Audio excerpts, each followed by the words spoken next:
বর্তমান যারা সরকার আছেন সাম্যের কথা বলেছেন, বৈষম্যের বিরুদ্ধে আপনারা আন্দোলন করেছেন, সরকার হটিয়ে নতুন সরকার এসেছেন, তাহলে কি এই বৈষম্য? তাহলে অনেস্ট রাজনীতির সততার কিসের মূল্যায়ন? আমি তো বাড়িতেই ছিলাম, আমি তো পালাই নেই, তাহলে এইভাবে আমাকে অ্যারেস্ট করতে হলো কেন? সেই জবাব জনগণের কাছে চাই, জনগণই দিবে ইনশাল্লাহ। জয় বাংলা, জয় বাংলা। জানি না কেন আমাকে নিয়ে যাওয়া হচ্ছে। যেহেতু আমার এখানে প্রশাসন এসেছে এবং ওনারা বলেছে যে আমার বিরুদ্ধে ওয়ারেন্ট ইস্যু করা হয়েছে, যদিও তারা আমাকে ওয়ারেন্ট ইস্যুটা দেখাতে পারে নাই, কিন্তু আমি আইনের প্রতি শ্রদ্ধাশীল হয়ে আমি তাদের সাথে যাচ্ছি। আমি দুঃখ প্রকাশ করছি যে তারা রাত্রেবেলা এসেছে, আমি রাত্রেবেলা বেরোতে চাই নাই, তারা সারা রাত আমার এখানে ছিল প্রশাসনের লোকজন। এই জন্য আমি দিতে চাই তাদের এই ভালোবাসার কারণে যে আপনারা কোনো শৃঙ্খলা আচরণ করেন নাই, শান্তভাবে। আমি আপনাদেরই সন্তান, আপনাদেরই মেয়ে, আপনারা আমার প্রতি যে শ্রদ্ধা, ভালোবাসা, সম্মান দেখিয়েছেন, আমি আজীবন আপনাদের এই ভালোবাসা, শ্রদ্ধা, সম্মান মনে রাখবো। আমার এলাকাবাসী জানেন যে আমি আলী আহমদ চুনকার সন্তান।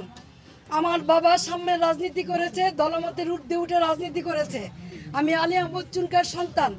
আমার যদি অপরাধ হয়ে থাকে জয় বাংলার, জয় বঙ্গবন্ধু বলার কারণে, তাহলে আমি সেই অপরাধী হতে চাই। এই জন্য যদি আমার বিচার হয় তাহলে বিচার হবে।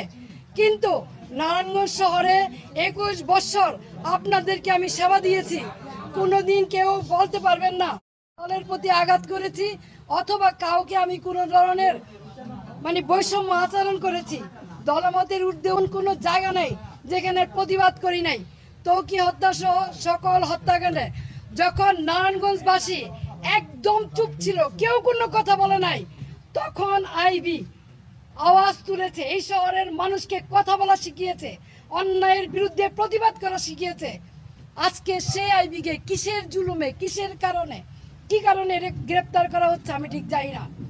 কিন্তু যেহেতু আমাকে গ্রেপ্তার করা হচ্ছে, আমি নারায়ণগঞ্জবাসীর কাছে একটাই অনুরোধ করব, আপনারা যেভাবে আমার পাশে ছিলেন, আমার পরিবারের পাশে ছিলেন, আমার পাশে থাকবেন। আপনারা সকলেই জানেন 1 মাস হয়নি আমার ছোট ভাই, অত্যন্ত আদরের ছোট ভাই মোহাম্মদ আলী রাজা রিপনকে আমরা হারিয়েছি।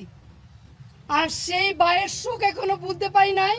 3টা ছোট ছোট বাচ্চা, নাবালক বাচ্চা, তার মাঝখান দিয়ে আমাকে এইভাবে অ্যারেস্ট করা হলো, যেখানে আমার বড় ভাই নাই, বোন নাই, আমি সবার বড়। 3টা ছোট ছোট বাচ্চা এবং 1 মাস হয়নি আমার ভাই মারা গেছে এবং ওদের মাও নাই। 4 বছর আগে ওদের মা মারা গেছে। এইরকম এই অবস্থায় কি কারণে? আমি কি কোনো জুলুমবাজ? আমি কি হত্যা করেছি? আমি কি চাঁদাবাজি করেছি? আমি কি নারায়ণগঞ্জ শহরে এমন কোনো রেকর্ড আমার আছে যে আমি কোনোদিন কোনো বিরোধী দলকে আঘাত করেছি?